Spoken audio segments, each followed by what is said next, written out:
यह हरामी पिता अपनी बेटी को अपनी बातों में उलझा लेता है। तभी इस लड़की की मां पीछे से आती है और उस पर केरोसिन डाल देती है। लड़की अचानक डर जाती है। तभी उसके पिता उसे माचिस की तीली से जला देते हैं। तो आपने यह मूवी सीन इंस्टाग्राम या फिर यूट्यूब शॉर्ट्स पर कहीं और जरूर देखा होगा। आप भी सोच रहे होंगे कि आखिर इस लड़की को क्यों जलाया जाता है। तो आज मैं एक्सप्लेन्ड बाय मैलिक चैनल पर आपको इस पूरी फिल्म के बारे में बताने जा रहा हूं, जिसका नाम है 12 बजे। तो चलिए शुरू करते हैं।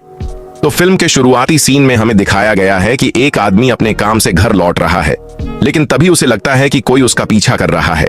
लेकिन जब वह पीछे मुड़कर देखता है तो वहां कोई नहीं होता। वह ऐसे ही डर जाता है।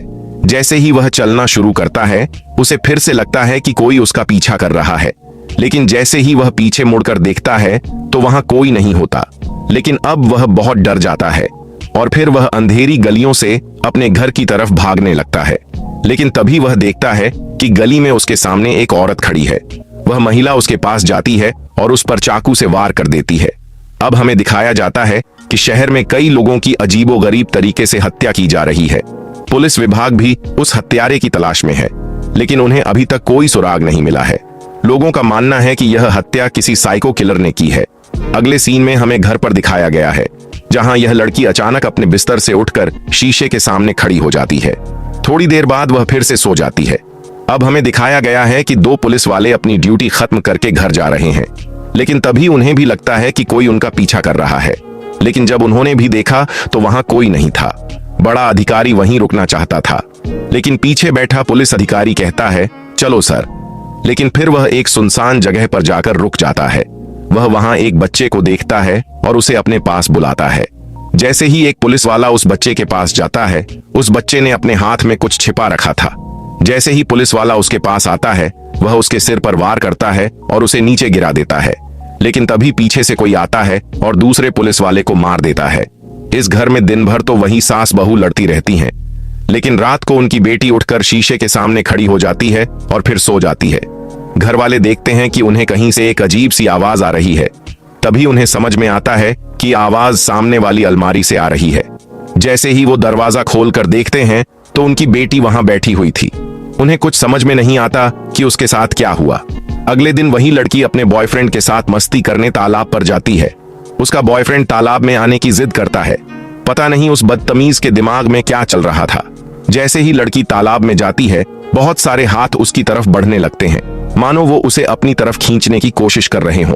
लेकिन चौंकाने वाली बात यह थी कि उसका बॉयफ्रेंड उसके हाथ नहीं देख पाया। लड़की बहुत डर जाती है और इधर उधर देखने लगती है। वह चीखना चाहती थी, लेकिन उसके मुंह से आवाज नहीं निकल पाती थी।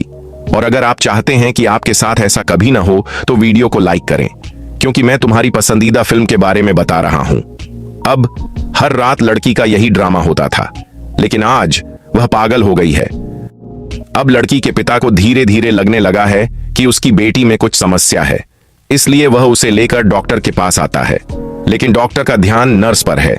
लड़की के पिता की बातों पर ज्यादा ध्यान नहीं देते। नर्स भी बुरे इशारे करके डॉक्टर को बुलाना चाहती थी। पता नहीं वह क्या चाहती थी। जैसे ही लड़की और उसका पिता घर आ रहे थे, रास्ते में एक साध्वी लड़की को कोड़े से पीटा गया। लड़की की पूरी दुनिया उलट गई, लेकिन फिर उसके पिता उसे झटका देकर जगा देते हैं। तो हमें पता चलता है कि यह सिर्फ लड़की का भ्रम था। अब लड़की अगले दिन उसी अस्पताल में जाती है, जहां वो अपनी गंदी नजर इस नर्स पर डालती है। नर्स भी देखकर हैरान रह जाती है। पता नहीं उसके दिमाग में क्या चल रहा था। नर्स के जाते ही डॉक्टर वहां आ जाता है। वह लड़की भी उसे गंदी नजरों से देखने लगती है। लेकिन जैसे ही डॉक्टर इंजेक्शन लगाना शुरू करता है, लड़की जोर से चिल्लाती है और अपने पापा को बुलाती है और कहती है कि यह डॉक्टर मुझे चिढ़ाने की कोशिश कर रहा था। लड़की का पिता आता है और डॉक्टर को पीटना शुरू कर देता है। लेकिन अब लड़की के भाव पूरी तरह बदल चुके थे। वह अपनी मां को नाम से पुकारती है और कहता है, मेरे लिए कॉफी लाओ। यह सुनकर लड़की की दादी और उसकी मां बहुत हैरान हो जाती हैं। अब लड़की का पिता भी वहां आ जाता है, लेकिन वह उसके सामने अपनी मां को गाली देती है। अब लड़की का पिता उसे फिर से जगाता है। जैसे ही लड़की को होश आता है, वह कहती है, पापा, मैंने क्या किया? आप सब मुझे ऐसे क्यों देख रहे हैं? दरअसल लड़की को कुछ भी पता नहीं है कि उसके साथ क्या हो रहा है। अब लड़की का पिता अपने दोस्त के पास आता है और उसे सारी समस्याएं बताता है। उसका दोस्त उसे समाधान भी बता रहा होता है। तभी लड़की वहां आ जाती है और कहता है, अरे बुढ़े, मुझे सब पता है कि तुम मुझे हर रात याद करते हो और खूब हाथ मारते हो। लड़की का पिता यह सब सुनकर हैरान हो जाता है। वह लड़की को रोकता भी है, लेकिन वह नहीं मानती और बूढ़े को पीटना शुरू कर देती है। अब लड़की के पिता को कुछ समझ नहीं आता और वो लड़की को लेकर एक तांत्रिक के पास आता है, लेकिन यहाँ आते ही तांत्रिक लड़की को चप्पलों से पीटना शुरू कर देता है। उसके पिता तांत्रिक को बहुत रोकते हैं, लेकिन वह रुकता नहीं है। लेकिन फिर वह तांत्रिक से लड़ता है और अपनी बेटी को वहां से ले जाता है। लेकिन अगले सीन में हमें दिखाया जाता है कि बूढ़ा आदमी शहर छोड़कर अपने गांव चला जाता है। लेकिन तभी उसे अचानक ऐसा लगता है कि कोई उसे पीछे से बुला रहा है। लेकिन जब वह पलटकर देखता है तो वहां कोई नहीं होता, लेकिन बूढ़े को बार बार वही आवाज सुनाई दे रही थी। इसलिए वह डरकर अपनी सीट से उठ जाता है और ड्राइवर से बस रोकने के लिए कहता है।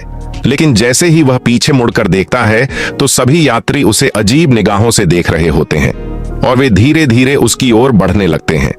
तभी एक छोटा लड़का आता है और उसका गला घोंट देता है। अगले दृश्य में हमें दिखाया जाता है कि लड़की की दादी और उसका भाई अब शहर छोड़कर जा रहे हैं। लड़की के पिता कहते हैं कि जैसे ही यहाँ सब ठीक हो जाएगा मैं तुम्हें फोन करूंगा। अब हम देखते हैं कि लड़की का बॉयफ्रेंड टीवी पर मैच देख रहा है। वैसे आपकी पसंदीदा आईपीएल टीम कौन सी है, मुझे जरूर बताइए। जैसे ही टीवी पर MS धोनी छेक चलता है, लाइट चली जाती है। लड़के को कुछ समझ नहीं आता और वह प्रॉब्लम ढूंढने लगता है। लेकिन तभी उसे लगता है कि कोई उसे बुला रहा है, लेकिन जब वह पलटकर देखता है तो वहां कोई नहीं होता। वह टॉर्च की रोशनी से उस आवाज की ओर बढ़ते हुए उस व्यक्ति को ढूंढने लगता है। लेकिन तभी अचानक उसके सामने सफेद कपड़े से ढकी एक लड़की नजर आती है। जैसे ही वह उस सफेद कपड़े को हटाता है, उसके नीचे कोई नहीं होता। वह डर कर भागने लगता है, लेकिन फिर से वह उसके सामने आ जाता है। वह दूसरी तरफ भागता है, लेकिन जैसे ही वह किसी चीज से टकराकर नीचे गिरता है, उसके गले में लोहे की कील फंस जाती है, जिससे उसकी वहीं मौत हो जाती है। अब लड़की का पिता उसे एक दूसरे पढ़े लिखे तांत्रिक के पास ले जाता है, जहां यह तांत्रिक टॉर्च से उसकी आंखों में रोशनी डालता है और उसे सम्मोहित कर देता है। फिर उससे पूछता है कि तुम कौन हो। जवाब में लड़की उसे बताती है कि मैं बाबू हूं। तांत्रिक उससे पूरा नाम बताने को कहता है, लेकिन लड़की कहती है तुम्हारा उससे क्या लेना देना। अब हम उस अस्पताल में दिखाए जाते हैं जहां लड़की पहले आई थी। तार्किक रूप से ये दोनों डॉक्टर यहां अभी भी प्यार में हैं। डॉक्टर नर्स को एक कमरे में ले जाता है और वहां उसका तापमान जांचता है। चेहरा धोते समय लड़की अजीब सा चेहरा बनाती है। इधर डॉक्टर भी अपना कुछ सामान ढूंढ रहा है। नर्स भी उसके पास जाती है और उसे गले लगा लेती है और वह डॉक्टर की पीठ पर एक परमाणु चीज चिपका देती है। लेकिन फिर हम देखते हैं कि डॉक्टर ने नर्स की पीठ पर भी हमला किया, लेकिन उन्होंने यह खुद नहीं किया और वे दोनों वहीं मर जाते हैं। अगली सुबह टीवी पर खबर आती है कि एक डॉक्टर और एक नर्स ने एक दूसरे को मार डाला। यह सुनकर लड़की के पिता को बहुत आश्चर्य होता है, लेकिन फिर लड़की कहती है कि मैंने उन दोनों को मार दिया। फिर लड़की का पिता पुलिस स्टेशन आता है और कहता है कि उसे पता है कि शहर में यह हत्या कौन कर रहा है, लेकिन पुलिस अधिकारी उसे पागल समझता है और उसे शहर से बाहर निकाल देता है। लेकिन फिर वह कुछ ऐसा कहता है जिसे सुनकर पुलिस अधिकारी बहुत हैरान हो जाता है, क्योंकि उसने कुछ ऐसी बातें बताई थीं जो पुलिस ने अभी तक मीडिया को नहीं बताई थीं। वह बहुत हैरान होता है कि उसे यह सब कैसे पता चला। अब पुलिस अधिकारी उस आदमी को लेकर उसके घर आता है। पुलिस अधिकारी जैसे ही घर में घुसता है, उसके सामने एक लड़की बैठी होती है। वह लड़कों वाली आवाज में कहती है कि तुम मुझे भूल गए, मैं बाबू हूं। जैसे ही पुलिस अधिकारी उसका नाम और आवाज सुनता है, उसे पसीना आने लगता है और वह घर से बाहर निकलकर वापस पुलिस स्टेशन चला जाता है। अब यह लड़की, जिसमें साइको किलर बाबू की आत्मा थी, उन्हें बताती है कि 2 साल पहले इस पुलिस अधिकारी ने मुझे मार दिया था और तब से मेरी आत्मा इधर उधर भटक रही थी, लेकिन फिर मुझे आपकी बेटी का शरीर मिला। वह कहता है कि मुझे आपकी बेटी का शरीर बहुत पसंद आया, मैं इसका भरपूर आनंद ले रहा हूं। अगले सीन में हमें जिसकी मां अभी भी सांस ले रही है, वह अपने बेटे से कहती है कि मैं मरना नहीं चाहती। तभी देबू को लड़की के पिता का फोन आता है। वह कहता है कि मेरी बेटी बहुत मुश्किल से गुजर रही है, तुम तुरंत मेरे घर आ जाओ। देबू जैसे ही घर जाता है और लड़की का हाथ पकड़ता है तो वह कहती है कि मैं मरना नहीं चाहती। देबू, मुझे बहुत डर लग रहा है। देबू जैसे ही यह बात सुनता है, पुलिस अधिकारी के भी पसीने छूटने लगते हैं, क्योंकि लड़की अपनी मां की आवाज में बोल रही थी। पुलिस अधिकारी बहुत डर जाता है और वहां से भाग जाता है। फिर अगले सीन में हमें इस पुलिस अधिकारी के बारे में बताया जाता है जो अब पुलिस स्टेशन पहुंच चुका था। उसके वरिष्ठ अधिकारियों की कुछ मीटिंग चल रही थी, लेकिन वह सभी पुलिस अधिकारियों को बाहर भेज देता है। और अपने साथ हुई घटना के बारे में बताता है। वह कहता है कि आपको याद है सर, मैंने 2 साल पहले बाबू नाम के एक साइको किलर को मारा था। उसी साइको किलर की आत्मा एक लड़की के अंदर आ गई है और शहर में ये सारी हत्याएं कर रही है। पुलिस अधिकारी उसकी बात पर यकीन नहीं करता है और उसे लगता है कि काम के बहुत ज्यादा दबाव के कारण उसकी मानसिक स्थिति ठीक नहीं है। वह उसे किसी तांत्रिक को दिखाने के लिए कहता है।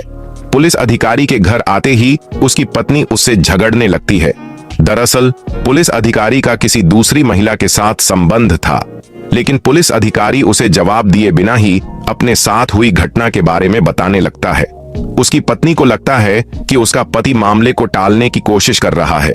उसे अपने पति पर बहुत गुस्सा आता है। अब पुलिस अधिकारी भी बहुत गुस्से में था और वह गुस्से में अपनी पत्नी का गला घोंटकर उसे मार देता है। क्योंकि बाबू की आत्मा अब पुलिस अधिकारी के अंदर आ चुकी थी, इसलिए वह धीरे धीरे पीछे हट जाता है और अपनी बंदूक निकालकर माथे पर रख लेता है और ट्रिगर दबा देता है।